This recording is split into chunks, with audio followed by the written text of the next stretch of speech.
है रंग महल, जहाँ से नहर बहती थी। नहर बहिश्त का मतलब है स्वर्ग से बहती हुई नदी। जो पानी यहाँ से पीछे नदी में से उठाया जाता था, यमुना से उठाकर, और यहाँ पे आया जाता था। और यहाँ पे आप देख सकते हैं, यहाँ फाउंटेन एक लगा हुआ है। ये फाउंटेन आप देख सकते हैं, यहाँ से वो फाउंटेन में पानी आता था, वो निकलता था। और ये कहते हैं कि हाथी दांत का बना हुआ है ये फाउंटेन। और यहाँ से ये सारा पानी आते हुए इधर से बहते हुए, ये जो आप दरार देख रहे हैं, यहाँ से गिरता था। और इसके पीछे जो ये खांचे बने हुए हैं, इनमें कहा जाता है कि दिए रखे जाते थे जलते हुए, ताकि जब वो पानी गिरता था तो बहुत ही खूबसूरत लगता था। और यहाँ से बहता हुआ पानी ये सारा नहर बहिश्त से स्विमिंग पूल में निकल के आगे निकल जाता है। और ये ऊपर आप देख सकते हैं, ये पहले पूरा शीशे लगे होते थे, इसमें महंगे महंगे रत्न लगा करते थे, पत्थर लगा करते थे, जो कि समय के साथ साथ लोगों ने निकाल लिए। और 1857 के बाद अंग्रेज़ भी यहाँ से वो ले गए। बट उसके निकलने के बावजूद भी उसके निशान आप यहाँ देख सकते हैं, लेकिन वो निकलने के बावजूद भी ये बहुत खूबसूरत है। अभी अंदर जाना अलाउड नहीं है, गार्ड साहब यहाँ घूम रहे हैं, अदरवाइज़ मैं आपको यहाँ अंदर से भी इसका पूरा नज़ारा दिखाता। बहरहाल कोई बात नहीं, मैं आपको फिर कभी दिखा दूँगा। बट अभी आप जितना मैं आपको मैक्सिमम दिखा सकता हूँ उतना मैं आपको दिखा रहा हूँ। ये है रंग महल, नहर बहिश्त यहाँ से बहती थी और ये सीधी जाती थी स्विमिंग पूल में। नहर बहिश्त का मतलब है स्वर्ग से निकलती नदी, जिसको मैं आप यहाँ पे। और ये रंग महल के नीचे ही गाइस एक तहखाना था। तहखाना या आप अंडरग्राउंड बेसमेंट समझ लो, जहाँ पे अगर ज़्यादा गर्मी होती थी तो राजा नीचे रहा करते थे, रानियाँ नीचे रहा करती थी। और यहाँ से जाने का दरवाज़ा ये है, जो कि अभी बंद किया हुआ है। अभी नहीं, मुझे लग रहा है काफ़ी सालों से बंद है। और वेंटिलेशन के लिए आप देख सकते हैं जाली, पूरे में ही जाली दे रखी है ताकि अंदर घुटन ना हो, क्योंकि ऊपर जब बहुत ज़्यादा गर्मी हो जाती थी तो वो लोग नीचे चले जाते थे। गाइस ये है रंग महल, और यहाँ से सुबह बादशाह बाहर आते थे और दर्शन देते थे जनता को, और सिपाहियों को दर्शन देते थे, ताकि उनको ये पता लगे कि हमारा राजा भी ज़िंदा है और वो सुरक्षित हैं। इसलिए वो यहाँ पे आके रोज़ अपने दर्शन देते थे। और इसी के सामने है गाइस खास महल, जो राजा का लिविंग रूम भी आप बोल सकते हैं। ये आप देख सकते हैं, ये उसका खास महल है,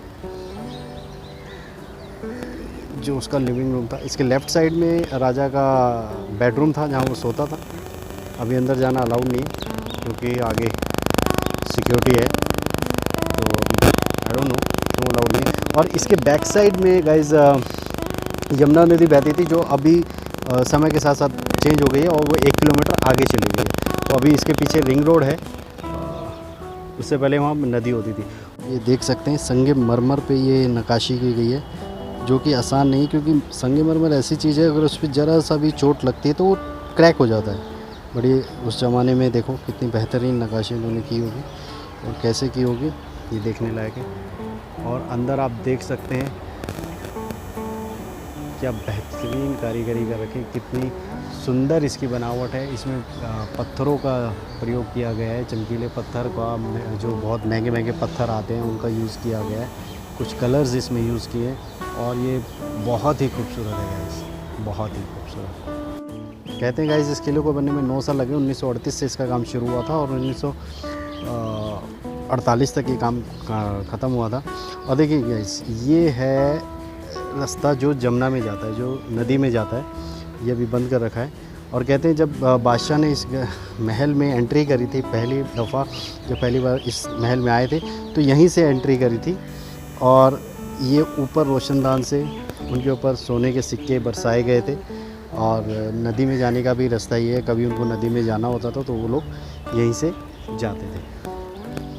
मैं कोशिश करता हूँ, अंदर अभी दरवाज़ा लगा जो कि बंद है, अगर आप देख पा रहे हो तो यहाँ से बादशाह ने इस महल में एंट्री करी। चलते हैं आगे, देखिएगा इस कितनी खूबसूरत।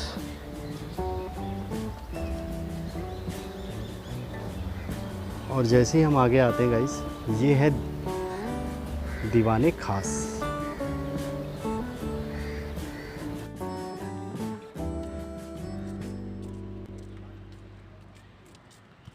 ये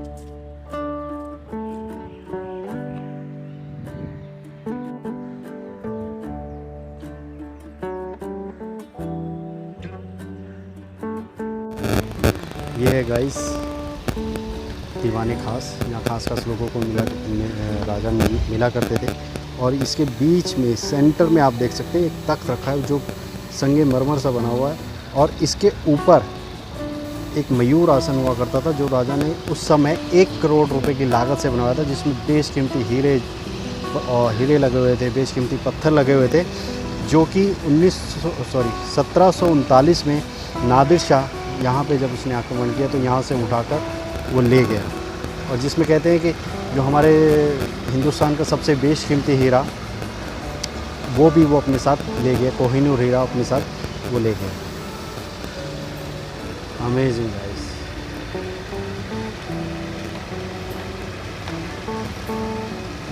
गाइस ये है दीवाने खास, जो खास राजा के खास लोगों के लिए था, या बाहर से कोई दूत आता था उनके लिए था। सिर्फ विशेष लोगों के लिए ये कक्ष था जहाँ पे वो प्राइवेट किसी से अगर उनको बात करनी है राजा को, तो वो लोग यहाँ पे आते थे।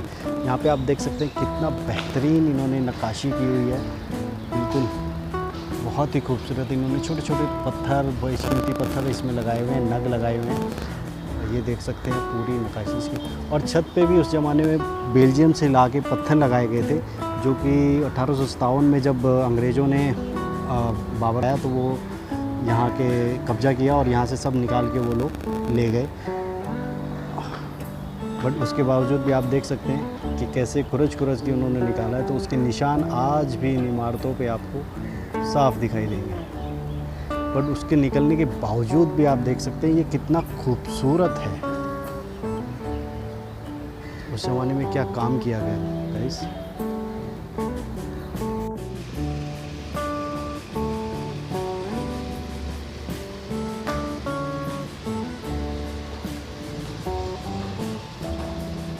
दीवानी खास के साथ बिल्कुल उसके सामने ये है राजा का हमाम, जहाँ पे रानियाँ और राजा नहाया करते थे। और ये इसके अंदर, ये अभी फ़िलहाल बंद किया हुआ है। इसके अंदर कहते हैं कि बेल्जियम से पत्थर ला के लगाए हुए थे, और अंदर बहुत ही उम्दा काम किया हुआ है, बहुत ही नक्काशी बहुत अच्छी है। बट यहाँ से कुछ एक्सेस नहीं है देखने का, क्योंकि यहाँ से आप देख सकते हैं स्टेज पे से इन्होंने बैरिकेटिंग लगा रखी है, ऊपर नहीं जा सकते हैं, तो मैं आपको दिखा नहीं सकता। बट अंदर से कहते हैं कि बहुत ही खूबसूरत बना हुआ है।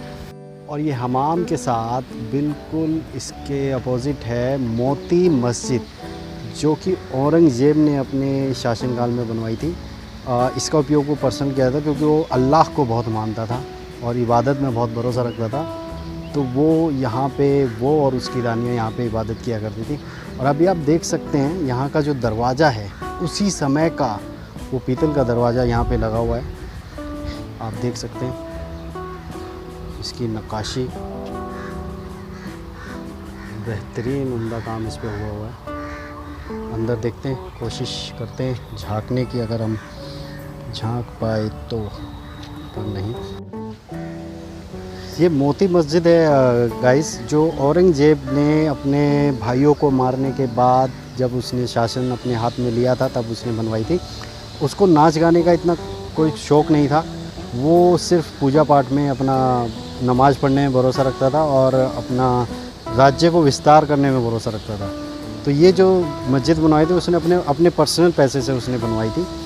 और आप देख सकते हैं कितनी खूबसूरत, पूरी ये संगे मरमर की बनी हुई है। अंदर से मैं आपको कोशिश करता हूँ दिखाने की, पर नहीं दिखा पा रहा हूँ क्योंकि ये बंद है और ये जाली काफ़ी डीप है, तो वो अंदर से व्यू नहीं ले पा रहा हूँ मैं। हल्का फुल्का अगर आप देख पा रहे हो तो मैं यहाँ से आपको दिखा सकता हूँ। ये कुछ ऐसी है गाइस, सॉरी वो कैमरा एंगल नहीं ले पा रहा है। क्रॉस करते गाइस ये आ जाता है गार्डन। इस गार्डन को बोलते हैं हयात बख्श गार्डन। और इन कनाल्स में उस वक्त नहरें बहिश्त बहा करती थी, जो जिसे कहते हैं जन्नत की नदी। और ये आप देख सकते हैं हयात बख्श गार्डन, इसके बारे में थोड़ी सी डिटेल है। अगर आप चाहें तो इसको स्क्रीनशॉट लेके या पोज करके इसको आप देख सकते हैं, पढ़ सकते हैं। गाइस बादशाह ने 2 इमारत बनाई जो कि हिंदी महीनों के बाद सावन और भादो, ये इमारत है सावन, और वो जो पीछे वाइट कलर की दिख रही है वो है भादो। ये पूरी संगमरमर की बनी हुई है, और जो बीच में बना हुआ है ये बादशाह जफ़र ने अपने लिए समझ लो कॉटेज बनाया था, क्योंकि ये सावन के महीने में पूरे गार्डन में उस समय बहुत अच्छे अच्छे फूल और पेड़ लगे हुए होते थे, जो कि बहुत अच्छे से फल होते थे उन पे। वो जन्नत का गार्डन उसको बोला जाता था, और जब बारिश होती थी तो वो बहुत ही खूबसूरत लगता था। तो जफ़र ने बीच में बनाया था ताकि वो सावन और भादो इन मंडपों को देख सके अपने कॉटेज में बैठ के, रिजॉर्ट में बैठ के। ये छोटा सा दिखाया था, वो भी मैं आपको दिखाता हूँ। पहले हम देखते हैं सावन।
गाइस ये है सावन मंडप। अभी यहाँ पे कुछ रेनोवेशन का काम चल रहा है, और यहाँ से नहरें बहिश आती हुई बहती हुई आती थी, और इन नालियों में से होती हुई ये ज़फ़र महल में जाती थी। ज़फ़र महल जो कि बादशाह ज़फ़र ने अपने, क्योंकि ये गार्डन के बीच में है, और सावन और भादो मंथ में ये गार्डन बहुत ही खूबसूरत लगता था। ऐसा लगता था जन्नत का गार्डन है, क्योंकि इसमें बहुत खूबसूरत फूल और बहुत अच्छे पेड़ पौधे और फलों वाले वो होते थे, जो देखने में बहुत ही खूबसूरत लगता था। तो जो कि अभी हटा दिया है उन्होंने, गवर्नमेंट ने, अब दूसरे पेड़ लगा दिए इधर, और यहाँ से बैठ के वो पूरा नज़ारा लिया था। इसके एग्जैक्ट सामने है सावन मंडप, और ये लेफ़्ट साइड में आप देखेंगे 1857 में जब अंग्रेज़ों ने इस पर कब्जा किया तो उन्होंने अपनी बैरक बना दी अपने सैनिकों के रहने के लिए, अपने जो भी उनके सिपाही थे और जो जनरल थे उनके रहने के लिए यहाँ पे उन्होंने वो बना दिया था। तो अभी आप चलते हैं आगे। सावन देख लिया हमने, अब भादो मंडप में एक बार देख लेते हैं।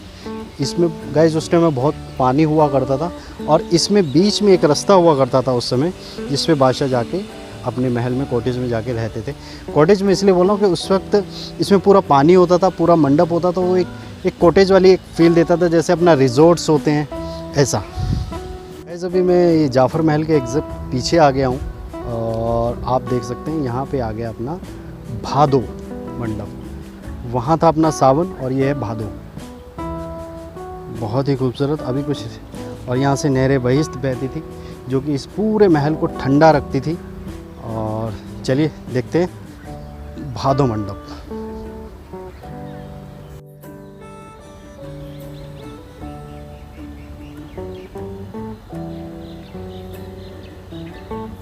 ये गाइस भादो मंडप ऑलमोस्ट सेम ही बने हुए हैं, हल्का फुल्का फ़र्क है, बट वो मुझे नहीं पता लग रहा कि क्या फ़र्क है। आप देख सकते हैं पूरे संगमरमर का बना हुआ, बहुत ही बारीक और महीन नक्काशी की गई है। कैसे की गई है मैं हैरान हूँ, आप देख सकते हैं। और कहते हैं गाइस इसके बीच में एक जल कुंड बना हुआ है, जहाँ से पानी आता था, और इसमें से यहाँ से बहता था। और ये जो आले बने हुए हैं, ये जो निश बनी हुई है, इसके ऊपर बाहर से वो गिरता था पानी, ताकि वो यहाँ से आता था। बेसिकली पानी यहाँ से आता था और यहाँ से आगे से गिरता था, ताकि पीछे इन आलों में, इन निश में दिए रख दिए जाते थे, ताकि जब वो पानी आगे से गिरता था और पीछे से जब दिए जलते थे तो बहुत ही खूबसूरत लगता था। और वो नहरे बहिश का पानी पूरा ऐसा ज़फ़र महल में होता हुआ सावन मंडप में चला जाता था। ये देख सकते हैं आप, बहुत ही खूबसूरत गार्डन है। अभी थोड़ा रेनोवेशन का काम चल रहा है, इसलिए आपको थोड़ा सा खुदा सा और डेमोलिश सा लग रहा होगा, बट ये ठीक हो जाएगा आने वाले टाइम में। देख सकते हैं नक्काशी, और ये जो निशान आप देख सकते हैं, इनमें से कुरेद कर जो इसमें बेशकीमती पत्थर और जो जवाहरात इसमें लगे हुए थे उनको नोच नोच के इसमें से निकाला गया है। उसके बावजूद भी इतनी खूबसूरत लग रही है, तो सोचो जब वो लगे होते हुए तब ये कितनी खूबसूरत लगती है। बीच में एक पानी का कुंड बना रखा है जो जिससे ये पूरे उसमें ठंडा रहता था, और पूरे एक ही नहर आती थी यमुना नदी से, पूरी वो नहर बहिश्त उसको नाम दिया गया था, जो पूरे गार्डन में होती हुई हर मंडप में, जफर महल में, सावन भादो सब में होती हुई जाती थी। ये हीरा महल जो कि भादो मंडप के राइट में स्थित है, बहुत खूबसूरत बना हुआ है।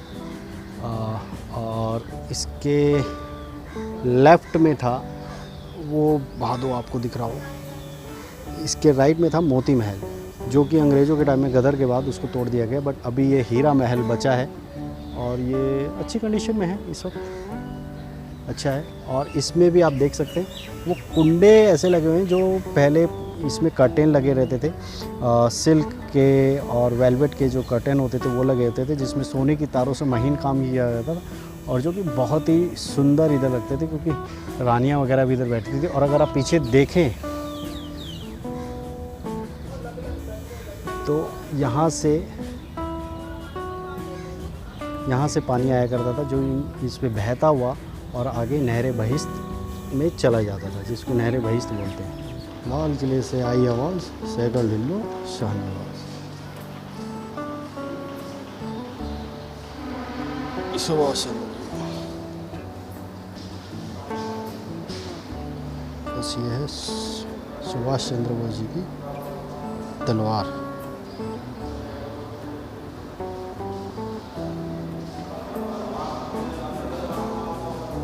और ये है आज़ाद हिंद फौज के सैनिक का पहचान पत्र।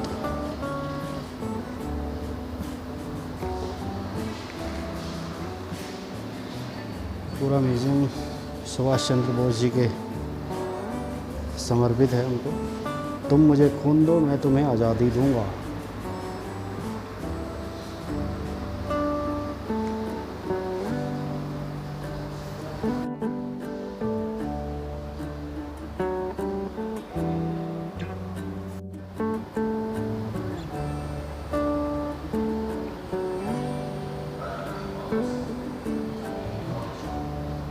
उनके पिताजी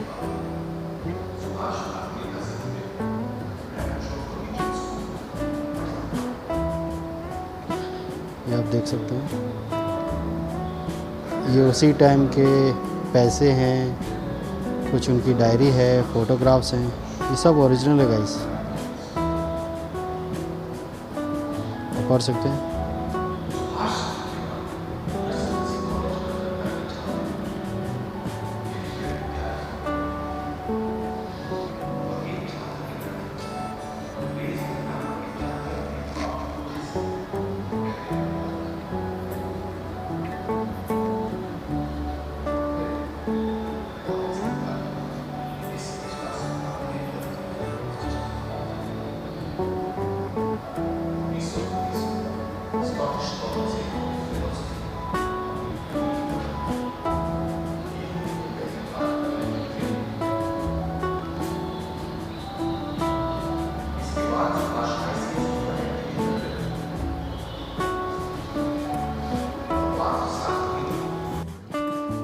बहादुर शाह जफर नाना साहिब।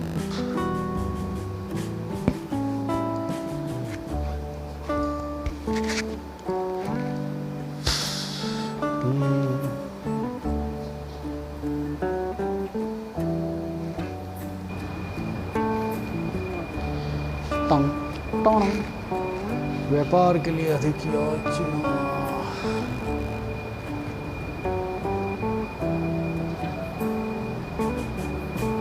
ये उस ज़माने की तलवार है गाइस।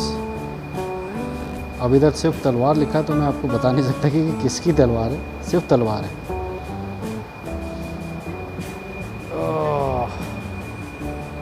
और ये है नाना साहब पेशवा की तलवार, आप देख सकते हैं गाइस।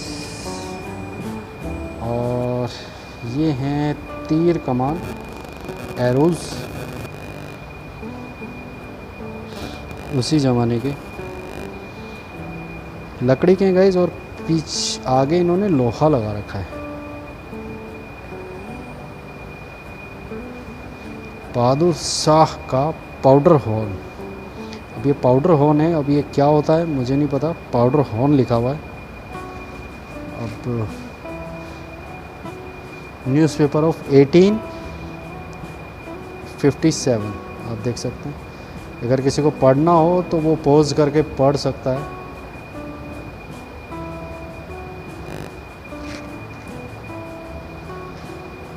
ऐसा कुछ नज़ारा है। शोषण, दमन,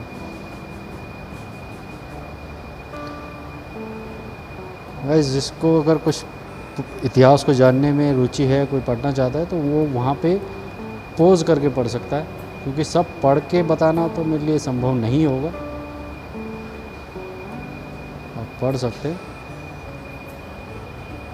क्या कुछ इधर लिखा है।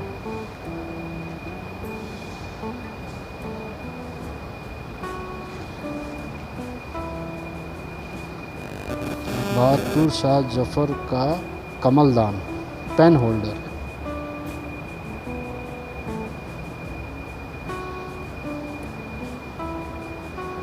– 1857 के old Delhi map of Shahjahanabad.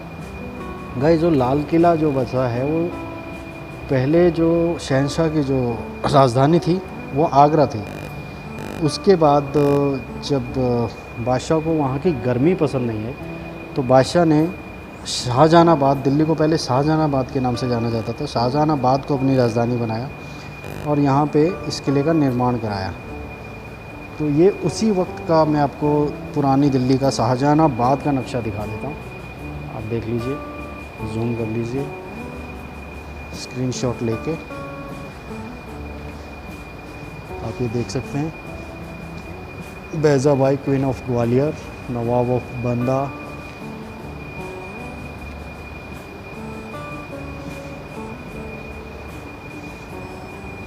एक है बहादुर शाह जफर की तलवार और मयान।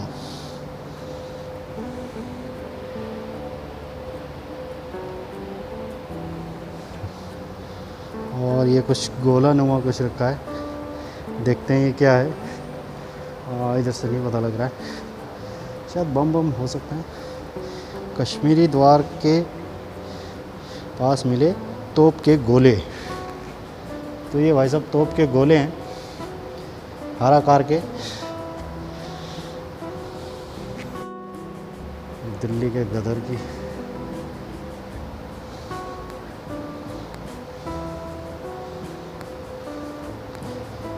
और यहाँ कुछ कपड़े मुझे दिख रहे हैं, बहादुर शाह जफर के वस्त्र। तो राजा साहब ये पहना करते थे, बहादुर शाह जफर। रिफ्लेक्शन आ रहा है ग्लास, क्योंकि ये ग्लास के अंदर रखे हुए हैं। अच्छा, बेगम के भी मैं दिखा देता हूँ अब आपको। ये हैं बेगम के वस्त्र। पिस्तौल पिस्तौल पिस्तौल, ये है गाइस उस ज़माने की पिस्तौल।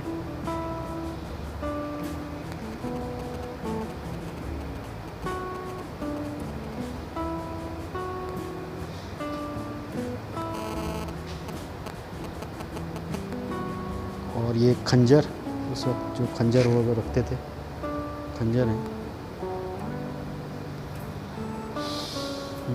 इसमें भी कुछ राइफल्स रखी, ये कुल्हाड़ी है।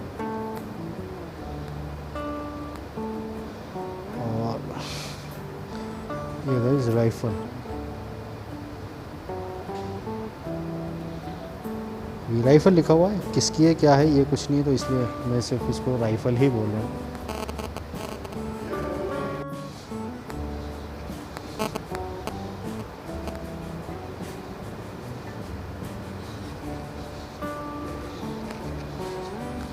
ये आ गए हम बाहर।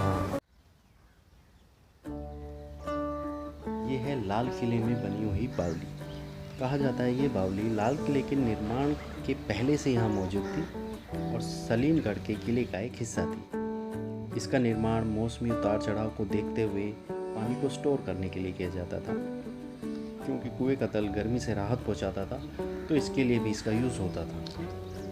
और ये जो सामने बैरक बन रहे हैं, कहा जाता है आज़ाद हिंद फौज के शहनवाज खान, पी.के. सहगल और जी.एस. ढिल्लों को 1945 से 1946 तक यहाँ कैद रखा गया था। और इस बावली की गहराई 14 मीटर तक है गाइस, और आप देख सकते हैं ये एल शेप में बनी हुई है।